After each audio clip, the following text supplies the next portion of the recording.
Here was Leetin. We play boy Friendsim. We're gonna do the other lesbian. Let's go. Oh, this music is boring as fuck. Anyway. Sorry, I have taste. Anyway. Okay, so it turns out staying in the car was easily one of your better impulse decisions. You've gotten accustomed to the weird insides of now that squishiness doesn't face you anymore. It still feels like the warm stomach of some giant creature, but you actually find it kind of comforting. You just let yourself get enveloped in the seat while the autopilot does its thing. Getting ferried through the streets of Alternia with your feet up on the dashboard, endlessly pounding the pavement. Sometimes you even throw a stream on your phone if you really want to get a chill vibe going. It's surprising you haven't been caught yet, dastardly carjacker that you are, but maybe you're just a better thief than you always thought. A possible career change to look into if you ever get back to it. The downside is that it's a little difficult for you to further your goal of gathering even more friendship from the inside of vehicle, so you park the scuttle buggy and expose yourself to the menaces of the world outside again. You're in some sort of residential neighborhood. It's not as nice as the Blue Bud neighborhoods you've seen, but it's still nice enough to have the apartment complexes to have imposed locked front gates and security drones. But of course, you can't take a leisurely stroll on Alternia without something terrible happening. You aren't here for any long reason before it starts running shit down. Fuck! You ditched the umbrella to have given you some as heavy as a goddamn club, and now you're super regretting it. Running for a shelter is all you can do, so you made a mad dash for one of the building awnings, humbling uncomforting underneath. The rain doesn't let up. You have to move soon. The security drones begin looking like they're planning on taking a few shots at you for loitering. You need to get a decision fast.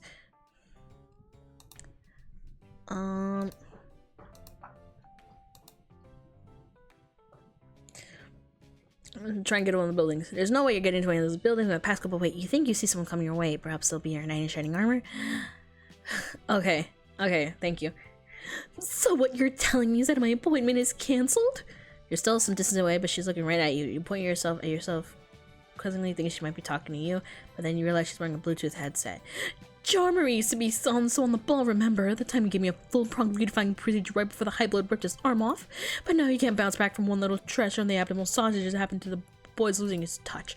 Like she's coming back from a jog, but the rains are shorts to row by. But if she's anything bothered by the acid glancing on her skin, sending dozens of little firecracker sparks in their wake, she isn't showing it. She is much more preoccupied by the hairy conversation she's having on the phone. Most importantly, she's power walked to the entrance of this building, which must mean she lives here. This is your chance. You shuffle along the awning, pressing yourself close to the side of the building, bug-like. You sort of wish she encountered you earlier, where you're dodging rain like a rat action hero. But now you're just sort of sour, cowardly, and pathetic. Especially compared to her. She's striding along like absolutely nothing is going to get in the way of whatever business she got going on, let alone a few paltry explosions. Actually, she's focused on her call. She didn't notice her until standing right next to her. Such an inconvenience you can fully expect that I'll be taking my business elsewhere from now on. What do we have here? She's transitioning from hanging up the call to talking to you quickly and makes her head spin.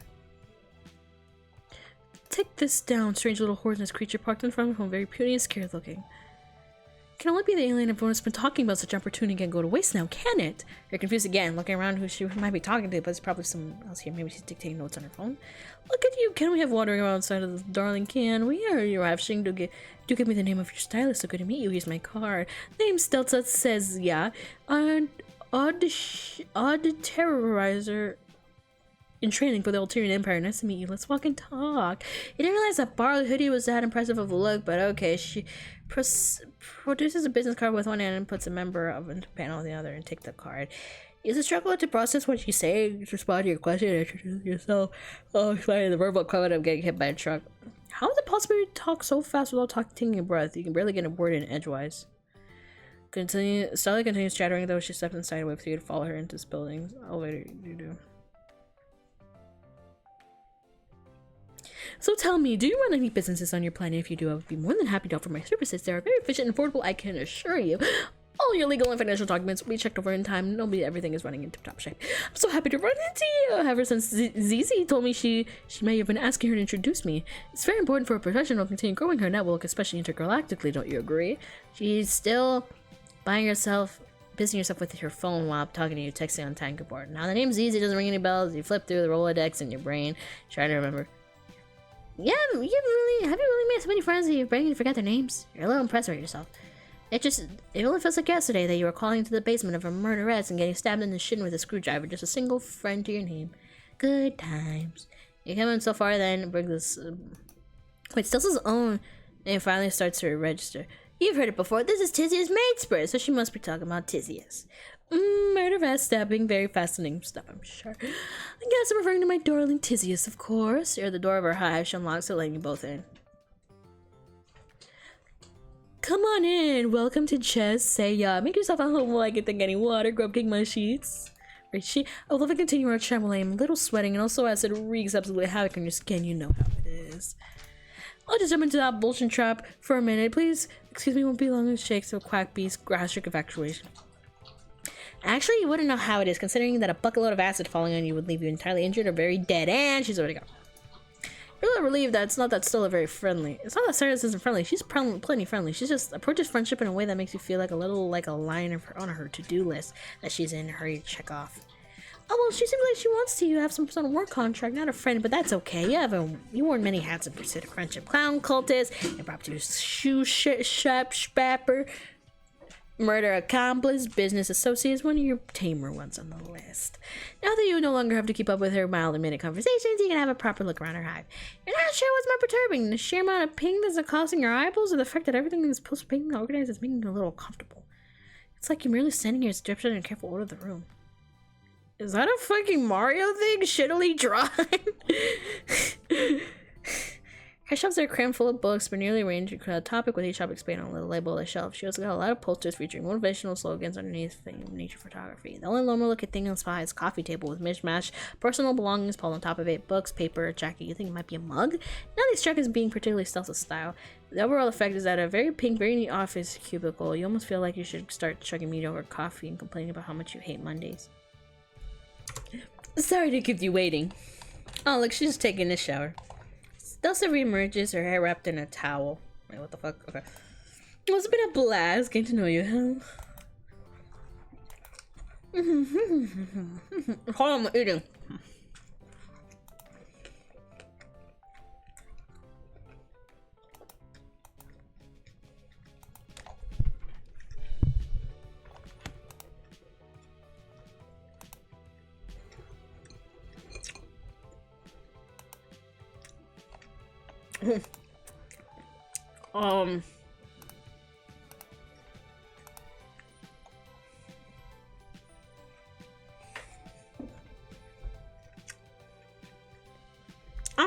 I'm around here. I'm a beautician. What is a beautician? So, no, I'm good.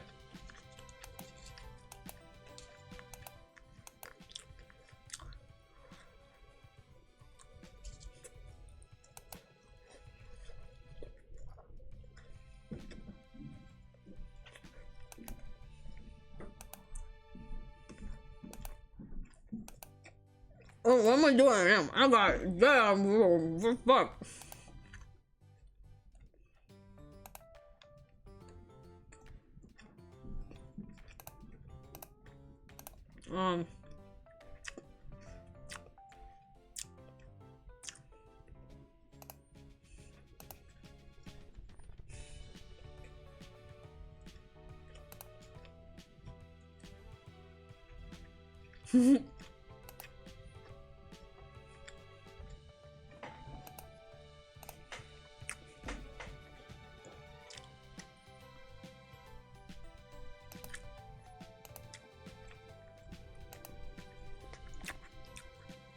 Okay, now I can read. Wait. If I imagine Trisha on someone give you a sweet hairdo.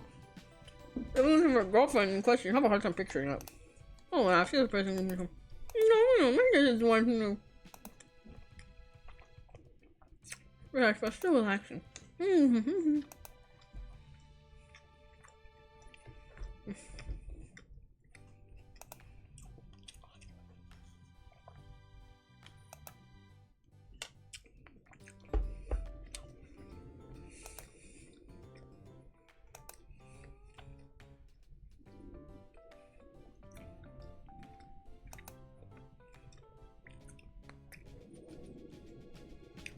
You remark that you think it's really cool what she and Tizius are doing. It might be scary to stick it to the man like that, but someone has to do it.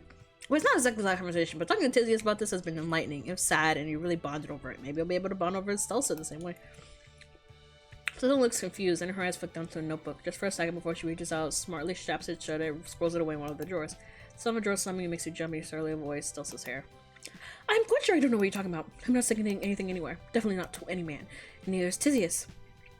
She's sitting straight and tense in her chair. Now their voice is starting to high, bordering on hysterical pitch. Oh no, she doesn't know.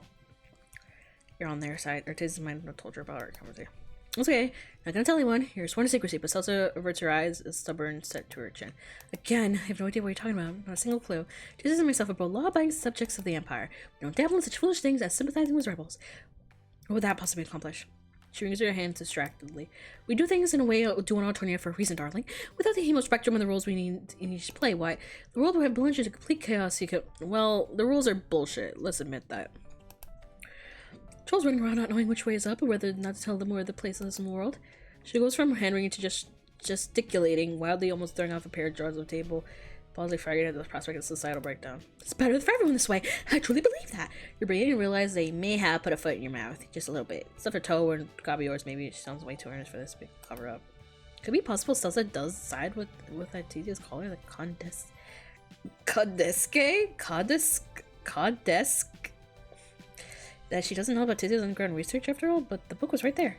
You're so confused. Talking about this really distressing to tell though, so you drop it, focusing on fish rubber hair instead. It's pretty soft now that it's dry. You're not sure you styled it correctly, but she seems pleased. Great work, nice, fantastic. You did an excellent job. Go with the praise. You say thanks, but she'll be passing a bottle of nail polish. She really wants to go all the way, huh? You twist it open and get to work. You're too focused on not sponging the teal color over the stately plates of her claws talk, but still it's abrasive. I have a question for you. You nod, sticking your tongue out in concentration. So I have this acquaintance. This is the most tentative you heard so far from her. You weren't sure vocal cords were capable of it. They're in a quadrant with someone who harbors views we won't consider subversive, if not outright treasonous. She's obviously talking about herself and Tizia's, but you don't want to point that out in case she gets upset again, so you just nod along thoughtfully. She didn't always. The mate's it'll blow over at some point. She must be going through a difficult phase. But in the meantime, she get into so much trouble. Still, her lower lip wobbles as she's about to cry. You chill on the inside of her cheek, trying to figure out what to say. Talking to Tizia very much did not leave you with the impression that it was a phase. She sounded pretty serious. Did Stelza's friend have any idea that this is going on? Okay, I'm back. Wait, I was doing something. Talking to Tizia doesn't very much not leave you with the impression that it was a phase. She sounded pretty... Jorah, so do you? Nope. You research and massage your temples. No idea at all? Absolutely not. Okay, alright, okay. You can do this. A good first step might be for her friend to face up at the issue, If there's a chance they have the little tiniest inkling about what will be happening, the two of them can talk about it. Talk about it. Yeah, so you're no expert, but open discussion probably helps with relationship problems quite a bit. Plus, you ruminate to yourself the more you think about it, the less it seems that Tizia is leaving her conversational book like this was an accident. It's right in front of Stella's chair, after all. Maybe Tizia's wanted Stella's son to see it. You slicked the last bit of color onto Stella's pinky claw a while ago, but you're both too wrapped up in the conversation to suggest that you move on to something else. She lets the pink blush out of the two, you continue to talk. But my friend does not agree with her mate's sentiments. This game would cause unnecessary friction, wouldn't it? Maybe, but even so, addressing the issue is probably better than pretending it isn't there. Besides, quadrant mates can coexist regardless of differing beliefs, right? Yeah, you don't sound convincing even to yourself, but the path too seems comfort Stelza somewhat. Maybe you're right. Carefully minding what you for just dried nails, she wipes away a few tears, much to your horror. Was it the wrong thing to say? But then you notice that she's smiling. I have not spoken about that to anyone else before now. Took me was true to load off my bell style cavity. I'm certain my friend will be grateful as well as she'll relay her advice according as soon as I can. You smile back to her weakly. You haven't been able to relate to it very much when it comes to Alternia life, but boy, can you relate to relationship drama, and Troll seem to have plenty of it. You hope everything turns out right for her friend. Since her voice is a little sniffly and her eyelashes still wet, you sort you a frilly box of hand tissues and hold it to her, hoping that will help. She pulls out a few, blows her nose on with a sad honking noise. I should finish getting ready. She seems reluctant to get up, though. You're probably the same, knowing you had to head into your serious business after spilling your heart like that. Experience emotions is tiring. Eventually, though, Stelza musters up enough to get to her feet, much to your surprise. Instead of immediately where she completed a new prayer, she pulls you a tight hug. Thank you! You're a real friend! And there it is. Not colleague, not potential client, but that wonderful friend word. Oh, we did it. Friends forever. Well, that was cute. Anyway, that was it. Pretty underwhelming, but that's how it is. Okay, see ya later. Bye.